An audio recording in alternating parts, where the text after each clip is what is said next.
Abra comigo a sua Bíblia no livro de Efésios, capítulo 5, verso 18 a 20. Fica com medo não, crente. Era certo. Fica um climão, não foi pesado, meu Deus. Viver é Cristo, morrer é lucro. Se Ele volta, a gente vai com Ele. Se Ele tardar, a gente estará com Ele. Se serão antes de uns 7 anos de tribulação. Eu falava escatológica, do nada. Nós vivemos, quer vivamos, quer morremos, vivemos para o Senhor, amém? Nossa vida está na mão dEle, essa igreja tem um pastor.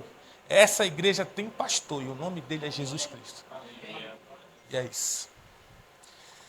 Efésios capítulo 5, versículo 18, vamos orar?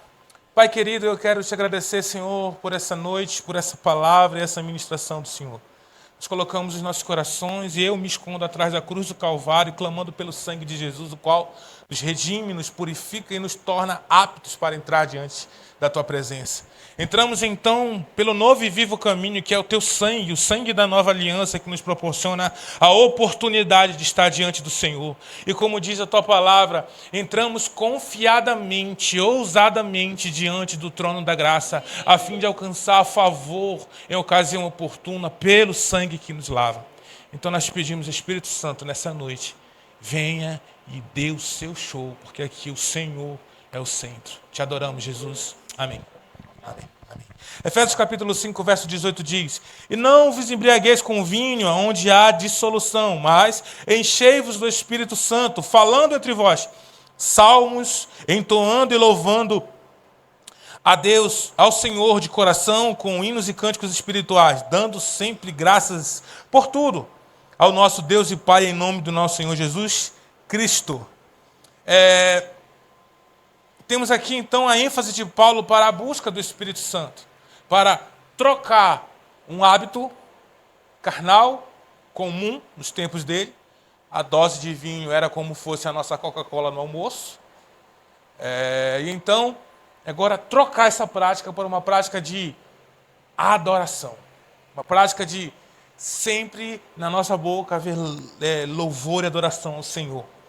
Então, a coisa mais importante para quem não é salvo é encontrar Jesus para ser salvo. Mas a coisa mais importante para quem já é salvo é ser cheio desse Espírito Santo. Então, vou dizer de novo, a coisa mais importante para quem não é salvo precisa urgentemente ser salvo. Mas a coisa mais importante para quem ainda não encontrou Cristo em salvação é ser cheio para quem já encontrou, é ser cheio do Espírito Santo. O Espírito Santo hoje, ele era nosso maior alvo. Depois da conversão, o nosso maior trabalho, nossa maior peleja, a nossa maior disponibilidade de empenho, de garra é ser cheio e guiado por esse Espírito Santo.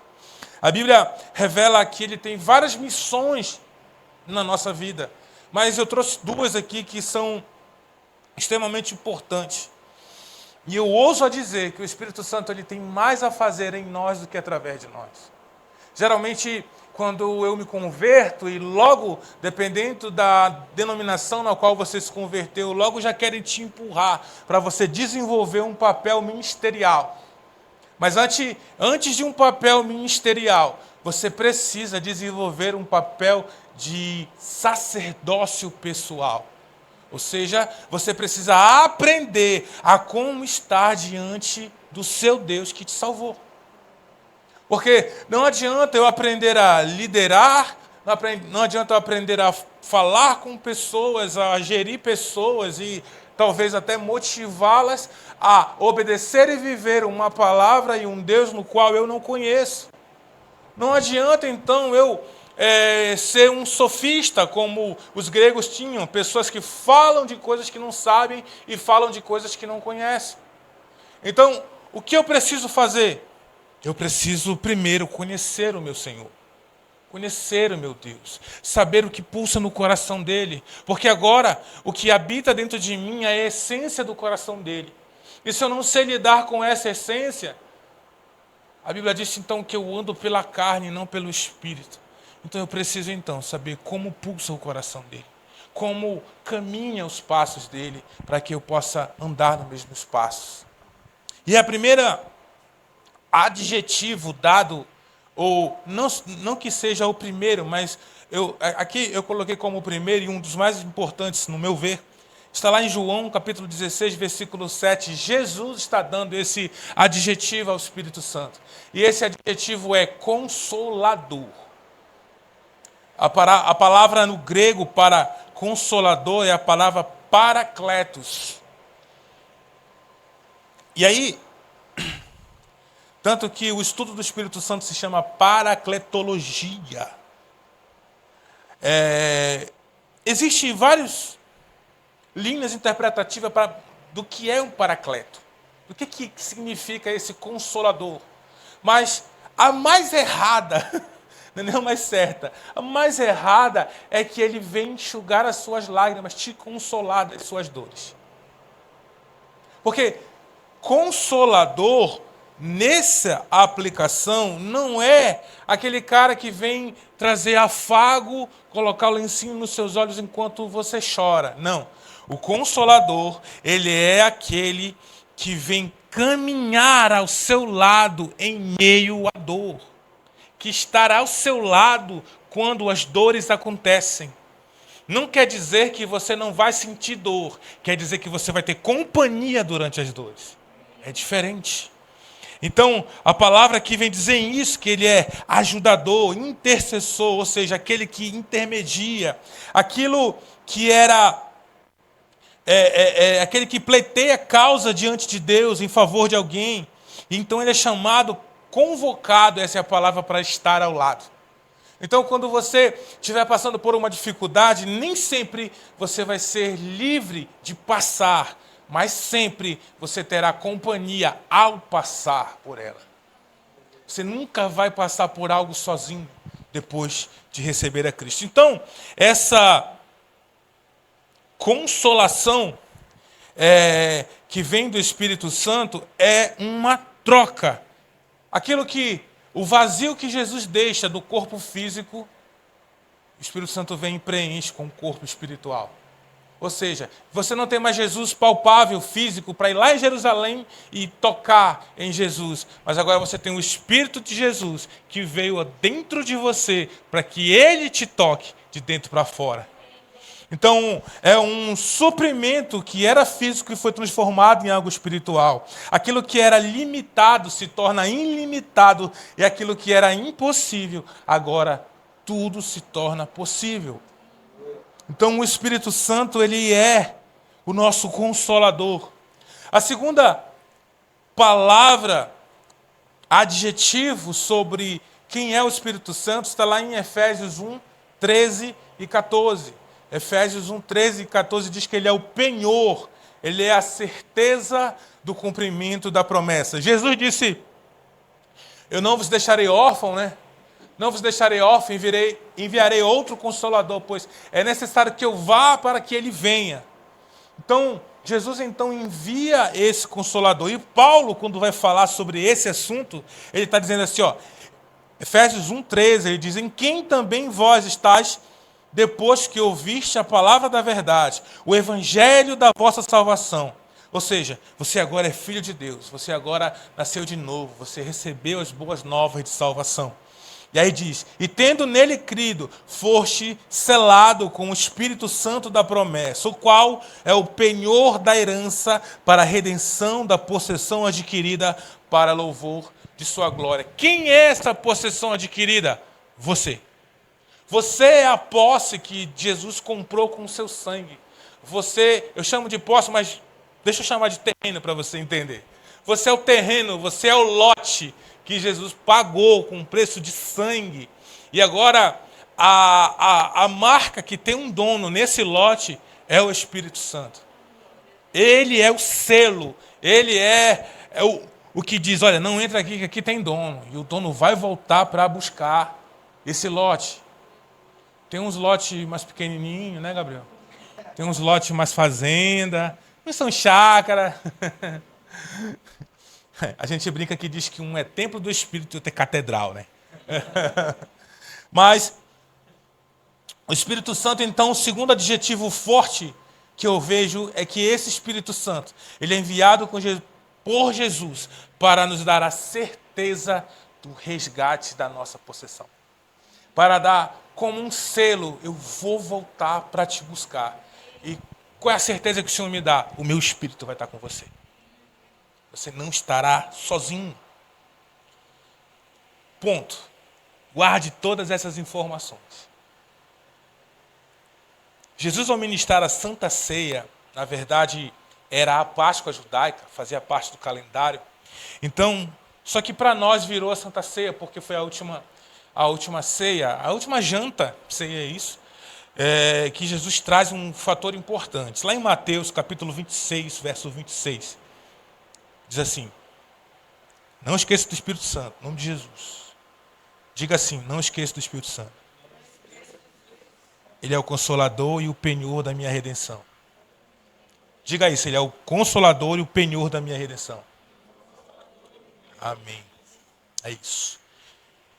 Mateus capítulo 26, verso 26 até o 28.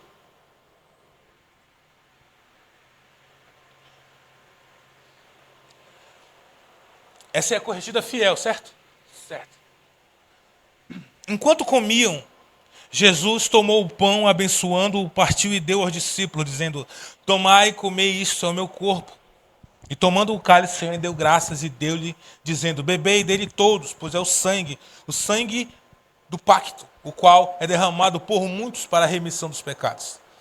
Mateus, ele é inspirado no Evangelho de Marcos.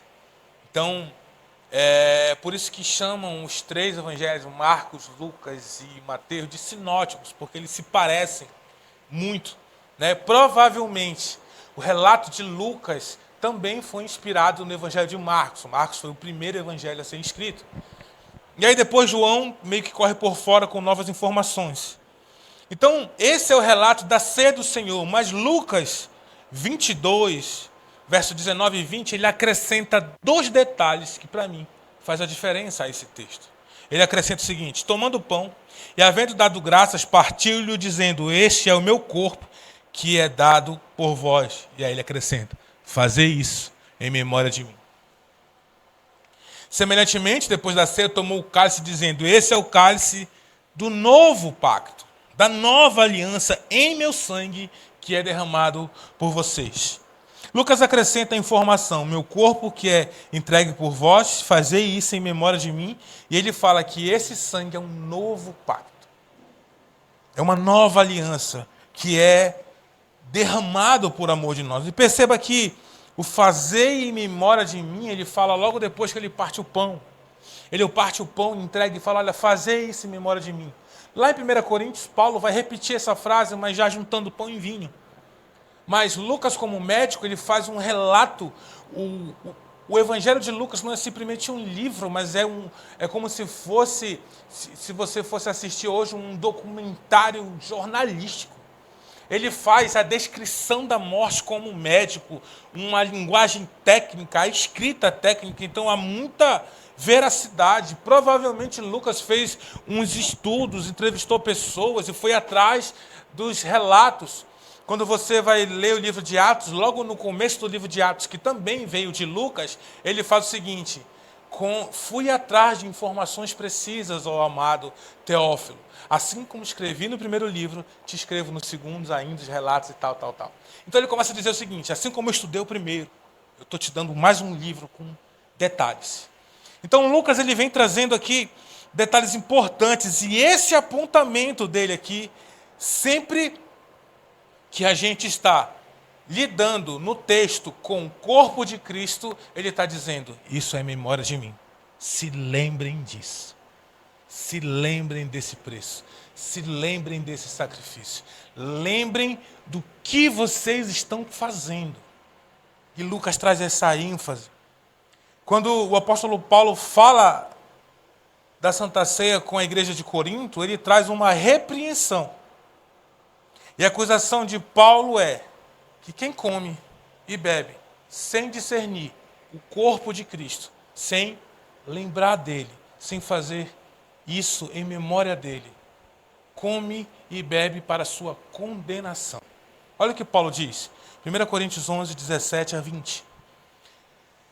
Nisto, porém, não vos louvo, porquanto vos ajuntais não para melhor, mas para pior. Porque antes de tudo, ouço que quando vos ajuntais, há na igreja, entre vós, dissensões, e em parte eu creio, até importa que haja facções, para que os aprovados se tornem manifestos entre vocês. De sorte que quando vos ajuntais num lugar, não é para a ceia do Senhor que vocês comem. Ele fala aqui de uma mesa, de um ajuntamento, só que um ajuntamento não para melhor, mas um ajuntamento para pior. Por quê? Porque esse ajuntamento havia divisões. Esse ajuntamento havia dissensões. O que é isso? Dissensões é repartir em compartimentos. Então, se a gente pegasse a realidade hoje, a gente faria assim: classe A, classe B, classe C. Os fulanos para cá, os ciclanos para cá, e a gente ia começar a dividir, a separar as pessoas na igreja. Então, essa mesa é para a galera tal. Aquela mesa ali é da galera tal. E a gente começa a fazer assim. Isso o Paulo está falando, olha, isso você se reúne, não é bom. Se para isso que você se reúne, não é bom. E aí ele fala, e isso é bom que aconteça, porque isso vai revelar quem é quem. Isso só vai ficar claro quem é quem. Só vai mostrar quem é quem. Ah, que eu só consigo andar com fulano. Beleza, isso já mostra o teu coração. Ah, eu só consigo comer com ciclano. Beleza, isso já mostra quem você é. É isso que Paulo está dizendo. Se a tua mesa se divide, ok, perfeito. Ela está te revelando. Porque a mesa revela. A mesa mostra. E outra coisa que ele fala é que todo ajuntamento é a ceia do Senhor. Quando ele fala aqui da ceia do Senhor, ele não está falando de um culto como esse, que tem a mesinha, a frutinha, não sei o quê. Ele está falando de um ajuntamento comum, normal da igreja. E a pergunta dele no texto é, quando vocês estão juntos, não é a ceia do Senhor que vocês estão comendo? Quando eu vou jantar com alguém aqui, não é a ceia do Senhor que eu estou comendo? Por quê?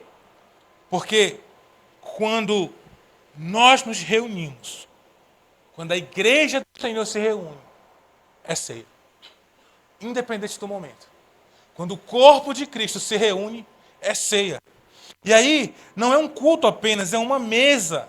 Toda mesa é ceia do Senhor. Todo GC é ceia do Senhor. Todo quarta na mesa é ceia do Senhor. Todo panorama bíblico é ceia do Senhor. Toda vez que tiverem 2 ou mais 3 reunidos no meu nome, cara, é ceia do Senhor. Toda vez que a gente está junto, é ceia do Senhor. Quer seja com um cafezinho, um sorvete, quer seja uma asinha, é ceia do Senhor. Por quê? Porque o corpo está reunido. Porque quando a igreja se reúne em memória do Senhor, para lembrar dele, toda vez que a gente abre a Bíblia, um para o outro, num discipulado, num café, é ceia do Senhor. Agora, se a gente se reúne, mesmo sendo crente, e Cristo não é o centro daquela conversa, não é a igreja que está reunida. Mas eu sou crente, ela é, fazendo parte da mesma denominação. Ou seja, ok, eu sei, beleza, legal. Mas se Cristo não for o centro, não é ceia do Senhor. Porque a igreja de verdade, o centro é Cristo, o tempo todo. E aí, da igreja, Jesus é o centro. E ela, a igreja, é o seu corpo. Então, toda vez que crentes de verdade se reúnem, é o corpo de Cristo que está reunido. São as pessoas que servem ao Senhor que estão reunidas. Mas, qual é a nossa missão então? Entronizar, ou seja, colocar no trono, colocar no centro desse relacionamento Jesus. Porque o que estava acontecendo ali era comida, eram exageros, era embriaguez, eram os crentes reunidos, mas Paulo diz, não é a igreja. Não é a ceia do Senhor que vocês estão comendo. Vocês não estão participando da mesa do Senhor, porque essa mesa não é para bem, é para mal. Porque essa mesa está dividindo o corpo. E aí ele começa, continuando o texto, né, no verso 23, ainda do capítulo 11 de 1 Coríntios, ele começa dizendo como ele recebeu a ceia e como se deve fazer. Aí ele fala, porque eu recebi do Senhor que também vos entreguei, que o Senhor Jesus, na noite em que foi traído, tomou o pão. E havendo dado graças, partiu e disse, esse é meu corpo que é entregue por vós. Fazei isso em memória de mim. Semelhantemente, também depois de cear, tomou o cálice, dizendo: este é o cálice do novo pacto do meu sangue. Fazei isso todas as vezes em que beberdes em memória de mim. Para que toda vez que comerdes do pão e beberdes desse cálice, anunciando a morte do Senhor, até que ele venha.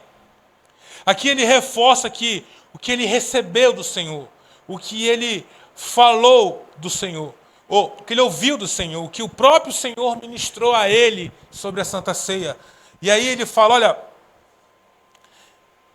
o que realmente significa a Santa Ceia do Senhor é a reunião da igreja, o corpo de Cristo, para fazer menção de Jesus, lembrar do sacrifício em favor da própria igreja.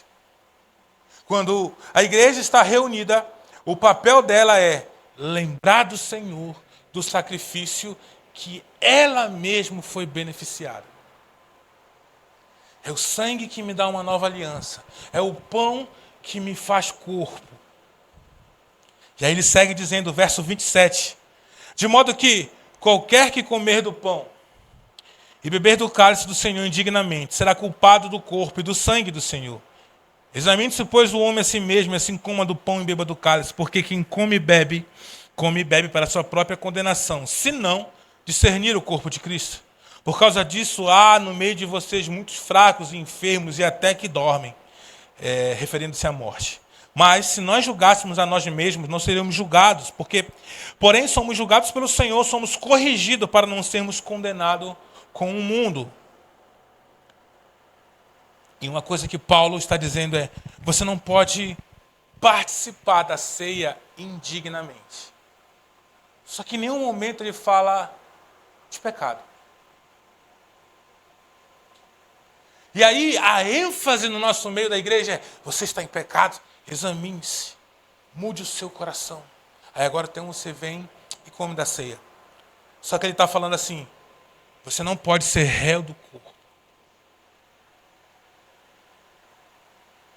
Você não pode ser réu do corpo. Ou seja, a sua falta de ser corpo, de ser igreja, pode te trazer condenação no momento da ceia. Porque não é pecado, e sim ser família de Deus. Como você quer fazer parte de um rito da família sem ser da família? Como você quer fazer parte de um almoço da família se não faz parte da família? Como eu posso, então, participar da Santa Ceia sem ter sido lavado pelo sangue que a ceia proporciona? Esse é o ápice da fala de Paulo. Ele está dizendo, quando vocês se dividem, quando vocês racham, e cada um tem o seu estilo, a sua forma, o seu jeito, e cada um faz o que quer, uns até se embriagam na ceia, ele fala de exageros, outros comem, não esperam pelos outros, ele fala da falta de revelação do coração do irmão, e aí ele fala, então quem come e bebe dessa forma, come para condenação. Por quê? Porque você não está discernindo o corpo. O discernimento não é você, o discernimento é o corpo. Então ele fala, então, se você comer dessa forma, você está inapto para participar da Santa Ceia. E isso, se você participar, você será réu. O corpo vai te julgar. Ah, pastor, julgamento? E sim, a igreja, quando for arrebatada em glória, ela vai alcançar tão alta posição, que a Bíblia diz até que anjos serão julgados pelo corpo de Cristo, pela noiva. Haverá julgamento sim. Nós não passaremos pelo mesmo julgamento do mundo. O trono branco, o julgamento de salvação e condenação, não é para nós. O nosso tribunal é o tribunal de Cristo, é o tribunal dos galardões. Aqueles que resolveram ouvir a Cristo, trabalhar para Ele e receberão os seus galardões nesse tribunal. Não haverá ali condenação, e sim recompensa. Esse é o tribunal que a igreja vai passar. Mas perceba que, tanto a fala de Jesus sobre comer e beber está referindo-se aos seus discípulos. Ele está num ambiente com seus discípulos, uma mesa com seus discípulos. E a fala de Paulo está falando para a igreja de Corinto. Em nenhum momento ele está falando abertamente para todos.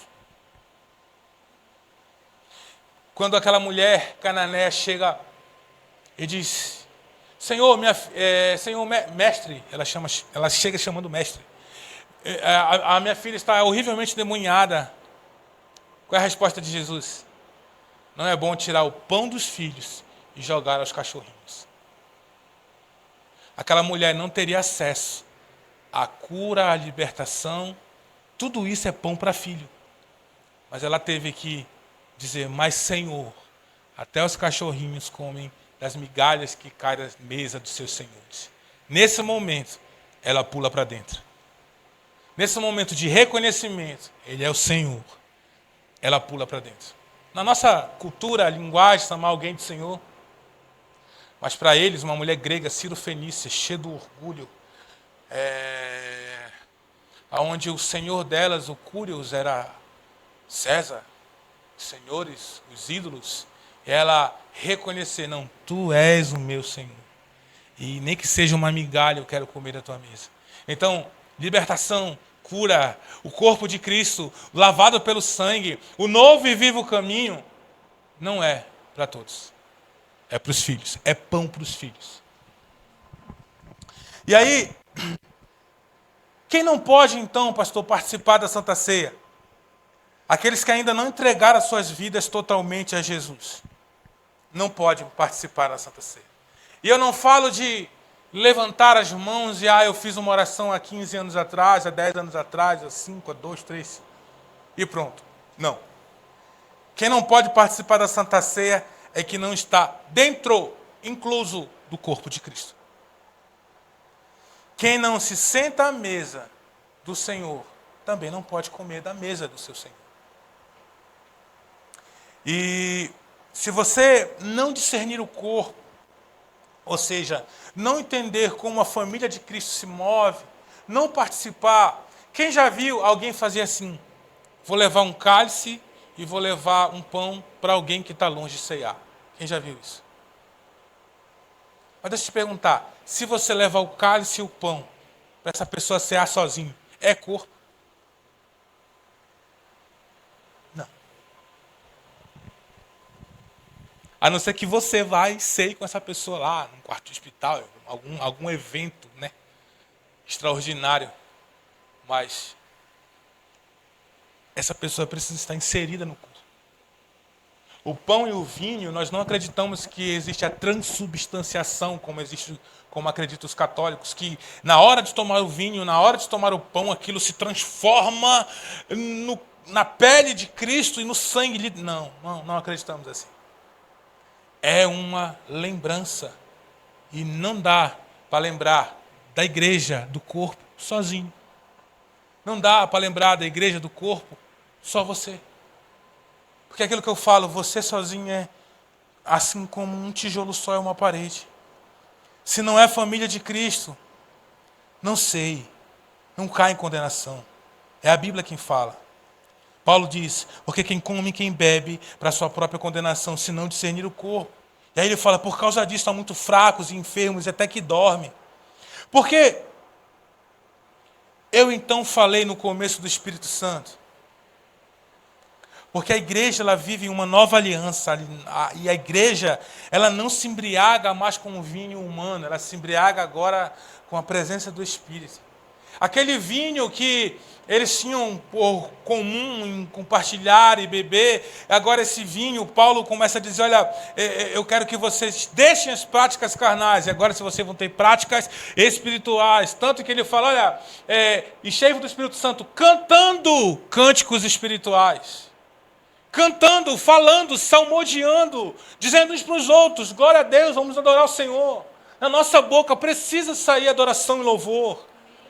Então ele começa a dizer: olha, ele tem aqui duas advertências antes de cear. Primeiro, a ceia é para o corpo de Cristo. Ficou claro, amém? A ceia é para os filhos, assim também é o Espírito Santo. O Espírito Santo também é para os filhos. Olha o que diz o texto de João, capítulo 14, verso 16. Diz assim: eu rogarei ao Pai, ele vos dará outro ajudador, para que fique com vocês para sempre. Uma vez que o Espírito Santo entra dentro do seu coraçãozinho, a não ser que você o expulse, porque são fatos isolados. E eu digo o seguinte, que quem realmente tem intimidade com Deus e foi cheio do Espírito Santo, pelo menos uma vez na vida, essa pessoa, ela não consegue viver demasiadamente no pecado. Eu vou te falar, essa é uma regra que você pode aplicar na sua vida. Se existe um pecado insistentemente na sua vida, que você não vence, que você não rompe, provavelmente você está vazio aí dentro. Porque o ajudador, o consolador, o selo do resgate da promessa, ele não vai te deixar pecar em paz. E aí falei, eu rogarei ao Pai para que esteja com vocês para sempre. A saber, e aí ele conta, o Espírito da verdade, o qual o mundo não pode receber. Porque não vê nem o conhece, mas vocês o conheceis, porque ele habita com vocês e estará com vocês. Não deixarei órfão, voltarei para vocês. O que Jesus aqui está dizendo é, o Espírito que o mundo não pode receber, esse Espírito. Esse Espírito é como a Santa Ceia, ele não pertence a todo mundo. Pastor, o senhor está sendo separatista, o senhor está sendo fazendo distinção de pessoas. Sim, exatamente. Eu estou afirmando isso. No céu só vai ter um tipo de pessoa.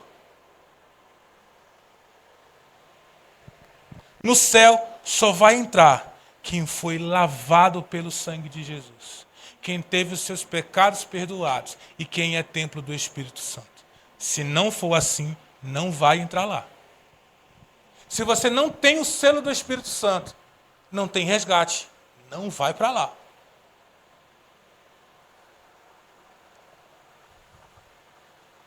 O Espírito Santo, ele é para a sua igreja o que Jesus é para o mundo. Para o mundo, o caminho é Jesus, precisa ser salvo. Para a igreja, é o Espírito Santo, você precisa ser cheio. Para o mundo, o caminho, a verdade e a vida é suficiente. Todos precisam entrar por essa porta. Todos precisam passar pela cruz do Calvário. Todos precisam ser lavados pelo sangue de Jesus. O Espírito é para o crente. É para o nascido de novo. É para o lavado pelo sangue. É para aqueles que passaram por esse novo e vivo caminho. Então, se você se diz ser crente e tem dificuldade em caminhar em comunidade de comunhão, reveja a sua conversão. Se você se diz cristão e tem dentro do seu coração quartos fechados e partições aonde nem todo mundo acessa, não estou falando de ser escancarado, estou falando de relacionamento de igreja. Se há isso dentro do seu coração, reveja a sua salvação.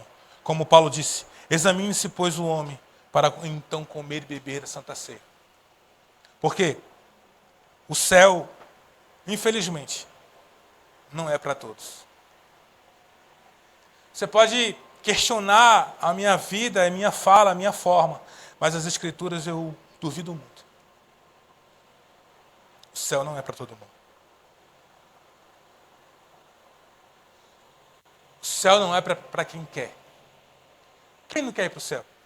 Quem não quer escapar do inferno? Todo mundo quer. E deixa eu te falar, Deus também quer que você vá para lá. Mas o céu é para quem entendeu que o sacrifício de Jesus foi caro demais para jogar a sua vida fora de qualquer jeito. E deixa eu te falar um negócio muito profundo, que você pode achar que é uma heresia. E de todo o meu coração, fique livre para pensar o que você quiser. Mas deixa eu te falar um negócio. Deus não tem um plano específico para você. Deus não tem um propósito específico para você. Não. Fulano me disse que Deus tem um chamado. Tem um chamado. Ok. Você já percebeu que o teu chamado também tem outros que fazem o mesmo chamado que você? Você percebeu que os dons que você carrega, outros também têm? Você já percebeu que o ministério que você tem, outros também têm? Ou é só você de evangelista no mundo? É só você de pastor e profeta no mundo, mestre? Opa, acho que não. Ah, eu tenho o dom de discernimento de espírito. Uau, beleza, conheço uma galera que tem. Ah, eu tenho o dom da palavra profética. Uhum, chega junto no grupo, é nós. Ah, eu tenho o dom de não sei o quê. Ok. E sabe por que você tem o dom? Porque alguém disse que você tem. Está escrito aqui já há muito tempo. Então, Deus não tem um plano para você. Deus tem um plano para a sua igreja. Deus tem um plano para a sua noiva. Deus tem um plano para o seu povo. E se você quer viver os planos e os sonhos de Deus para a sua vida, entre então para dentro do povo, para dentro da noiva. Aí sim você vai viver coisas poderosas no Senhor. Mas enquanto estiver do lado de fora, não tem plano para você. Quando a gente olha para a tipificação no Antigo Testamento, o fio de escarlate na janela da meretriz da cidade de Jericó, o pacto daqueles homens é o seguinte: se alguém estiver fora da tua casa, nós não vamos nos responsabilizar. O bicho vai pegar, vai invadir a cidade, vai destruir tudo. Agora, se alguém estiver dentro da tua casa contigo, e o fio de escarlate, o fio vermelho estiver na janela, ninguém vai tocar em quem estiver dentro. Nós tivemos semana passada o culto de Páscoa, que é o mesmo significado. Quem estiver dentro da casa, que tem o sangue do cordeiro nos umbrais, o espírito da morte não vai tocar. Agora, se ficar fora. Então, toda vez que o Senhor fala, Ele fala de um corpo. Quando Ele disse, a minha igreja, Ele não falou, Pedro não vai ser tocado, João, não, Ele falou, a minha igreja, as portas do inferno não prevalecerão contra a minha igreja. Então, você e eu, para cearmos, precisamos ser igreja. Como disse o pastor Thor, naquele filme dos Vingadores, ele disse que Asgard não é a cidade, Asgard é o seu povo. Aleluia. Quem leu esse livro Heresias, capítulo 2, verso 3. Mas é uma verdade. A igreja não é um prédio, a igreja é o seu povo. A noiva de Cristo não é uma catedral, não é tijolos. A noiva de Cristo é o seu povo. E aí, quando Paulo fala para examinar-se, ele está dizendo, olhe para o corpo. Olhe para o corpo e veja se você ali se encaixa. Olhe para o corpo e veja se ali você soma.